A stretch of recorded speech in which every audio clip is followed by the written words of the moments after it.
So yeah, I was going to my usually move, try to get the basket, but at first I wanted to dunk the ball, but I saw Capella Kami, one of the best shot blockers in the league, so I decided to avoid him mid-air. So yeah, that was it. Joe Barton. Giannis, I don't know if you caught this, but your the free throw stuff was again a topic of discussion today.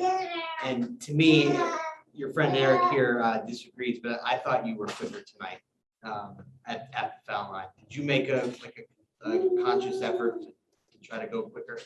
No, it was usually I take 8 to 9 seconds.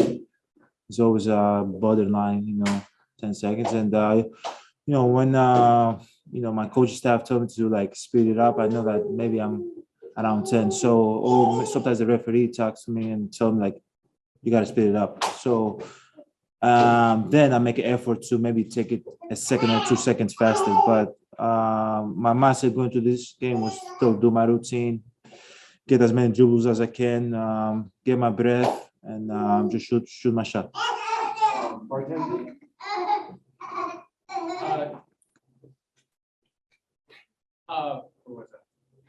After game one, you seem so calm in the post game. Like I've seen other players where they dropped game one at home, they'd be a little bit more frustrated, but you kind of like just go to game two, they played a good game, and then you all come out and play well tonight. How much of that attitude from you and other players dictated how well you played today? Obviously, I was calm. It wasn't the end of the world, but if we had lost today, I'd be a little bit more nervous. But I trust my teammates, trust what we are, our habits. I think everybody's on the same page. We know what we got to do, and everybody knew that we got to come in here and get this game. So and that's what we did from the first possession of the game, but we took it each possession at a time. So we're trying to get one stop at a time and try to make as many stops as we can possible for the entire game, and that worked in our favor.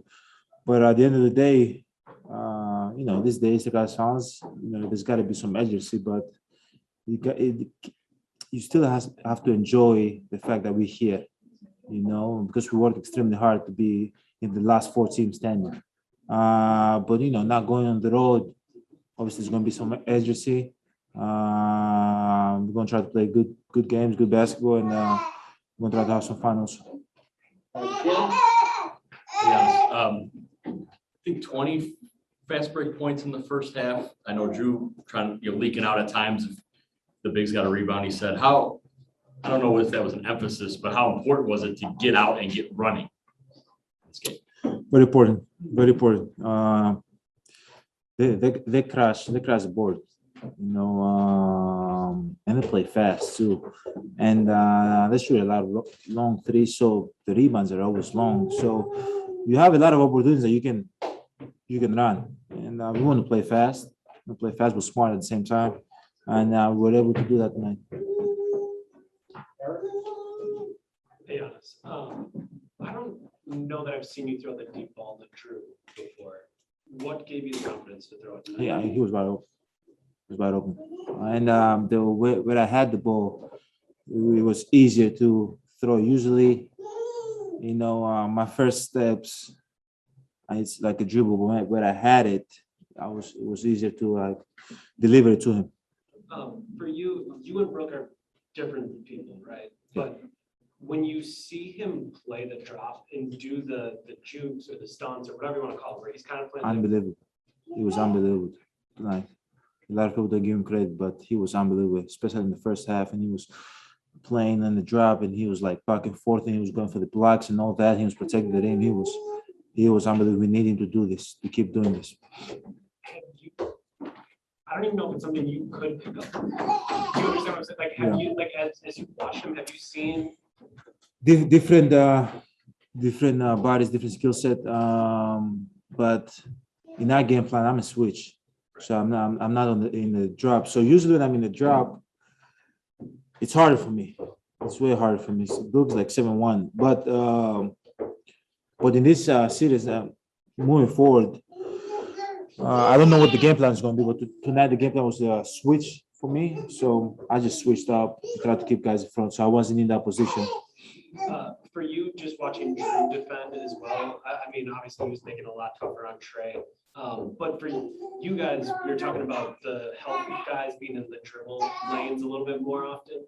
How do you feel like that made an impact on? Oh, definitely. Like it just crowds the whole space for everybody. And we have that's like we have to do our job. At the end of the day, Drew is picking up Trey full court. So we got to be behind him. He got to know that there's help behind him. We got to know Brooke, me, PJ, we right behind him, right? So it's the least we can do, you know. So, but I think that really makes a big difference, like showing, being in driving lane, showing help, and making other guys make the play so he can pass the ball. Steve? Just the turnovers you already forced, particularly in the first half, was it just more aggressiveness, or how were you able to do so much of a better job of forcing them into mistakes, forcing turnovers and get things like that? We're just trying to keep them in front, make them make a play. And as I said earlier, we were in passing lanes a lot. We tried to show helps, we tried to show length, just make that place crowded. So when you're active and you're ready, good things happen, and we're able to get some steals. Jeff, and then we'll go to Erica on Zoom. Giannis, you just said it's, I don't want to put words in your mouth, but it's important to try to enjoy this since you're one of 4 teams left. Between the end of game 1 and the start of game 2, what was enjoyable for you? How did you enjoy what you needed to do to get ready for game 2? For me, like the way I think about it is that like I'm gonna be doing this for a long time, you know. So I gotta enjoy each game, and this is my second time being in the Easter Guys Finals and playing in packed arena, people that love us and support us and cheer for us. It's enjoyable, you know, and also there's enjoying factor when you go on the road and everybody's booing you and everybody's counting 1, 2, 3, 4. Like, there's enjoying. You can enjoy that too. So what I try to do is enjoy each moment. You never know when this is going to be taken away from you. You can never take that for granted. And as I said, I'm going to be doing this for a long time. So if I don't enjoy it, it's going to be tough for me. Malik Andrews. Hey, Giannis, I have 2 for you. First, Drew was talking about the fact that he felt like he was just smarter on defense defending Trey tonight. I'm wondering what it means to you to have a teammate who takes his assignment so personally and so seriously to improve from game 1 to game 2. It's big. He did a great job. He set the tone defensively. When you see your point guy picking up full, now you're behind him. You're ready to go.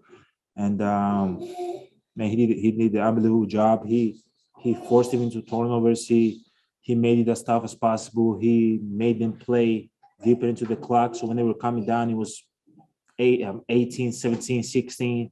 So we need that from him. We need him to keep doing that, and he definitely helped the team a lot. And then for just like from you guys, from game 1 to game 2, the Hawks are saying similar things, and you guys did. We need to make adjustments. We know we can play better. Do you sort of race for and look at what they might do, or do you just look back at what they have done, or do you look at the possibilities of what could change? Does that make sense? That's for Coach Bud. Obviously we're gonna watch film tomorrow. We're gonna see what we did better from game 1 to game 2, and we got to keep doing that and do it better to game 3. Hopefully that's in the back of your mind what they might switch, but at the end of the day we got to focus on ourselves and how can we get better, and put ourselves in a position to win a game. But we got to keep getting better each game at a time. And from game 1 to game 2 we were better. We're happy about that. Hopefully from game 2 to game 3 we can be better.